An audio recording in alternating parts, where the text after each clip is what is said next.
अस्सलाम वालेकुम, मेरा नाम डॉक्टर आयशा है और फिर आपके सामने हाजिर है एक न्यू टॉपिक के साथ। आज की जो हमारी डिस्कशन है वो भी ट्विन प्रेगनेंसी से रिलेटेड ही है कि उसमें क्या-क्या कॉम्प्लिकेशन, क्या-क्या पेचीदगियां दरपेश आ सकती हैं। उससे पहले हमारे चैनल को लाइक, सब्सक्राइब और शेयर करना ना भूलें। अपॉइंटमेंट के लिए नंबर स्क्रीन पे चल रहा है। चलिए अपने टॉपिक की तरफ आते हैं। गिनी चुनी 6-7 ऐसी कॉम्प्लिकेशन है जिनसे आपको गुजरना पड़ सकता है।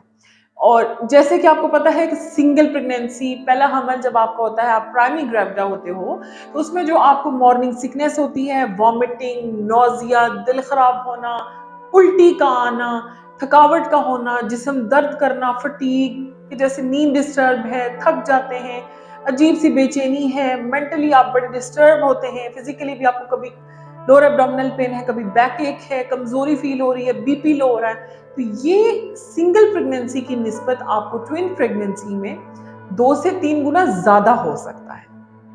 एक चीज।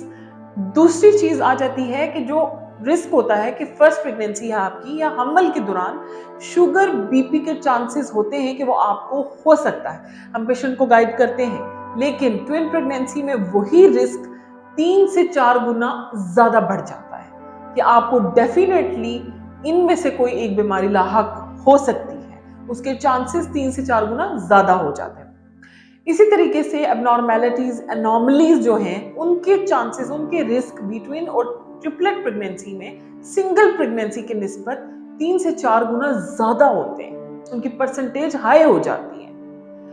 इसी तरीके से एनीमिया, वो बहुत कॉमन, क्योंकि देखिए आप आजकल तो हर दूसरी लड़की एनीमिक ही होती है और प्रेगनेंसी में जाहिर सी बात है आप वही अमाउंट ले रहे होते हैं जो आप डेली ले रहे होते हैं, फूड हो, सप्लीमेंट्स हो, व्हाटएवर। लेकिन जब हमल होता है तो उसमें 2 लोग हो जाते हैं, तो आप उतनी जब क्वांटिटी ले रहे होते हो फूड की या सप्लीमेंट्स की, तो वो आपको पूरा नहीं पड़ती। उसके लिए फिर आपको डबल अमाउंट लेनी पड़ती है, अपना एचपी चेक करना पड़ता है। देन आप कोशिश यही होती है कि आपका एचपी मेंटेन रहे, नॉर्मल 13-12 तक आपने मेंटेन करके रखना है, लेकिन यह कि 10 से कम नहीं होना चाहिए। वही चीज आप सोचें कि ट्विन या ट्रिपलेट प्रेगनेंसी में आप 3 से 4 गुना ज्यादा कर लें।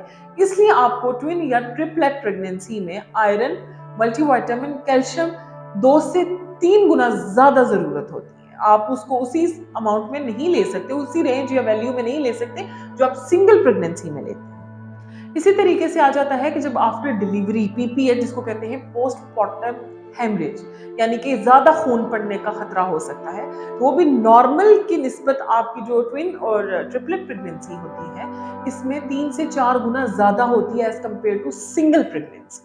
ऐसे ही 2 इंपॉर्टेंट और बड़ी ही कॉम्प्लिकेटेड जो कॉम्प्लिकेशंस हैं ट्विन प्रेगनेंसी में, वो आ जाती है कि अगर आपकी प्रेगनेंसी मोनोअम्नियोटिक मोनोक्रॉनिक है, यानी कि आपका प्लेसेंटा एक है और जिस थैली में वो बंद है, सैक, वो भी एक है, यानी दोनों बच्चों की जो ब्लड सप्लाई है वो एक अवल, एक प्लेसेंटा से आ रही है, तो उसमें आईयूजीआर के चांसेस, इंट्रा यूट्राइन ग्रोथ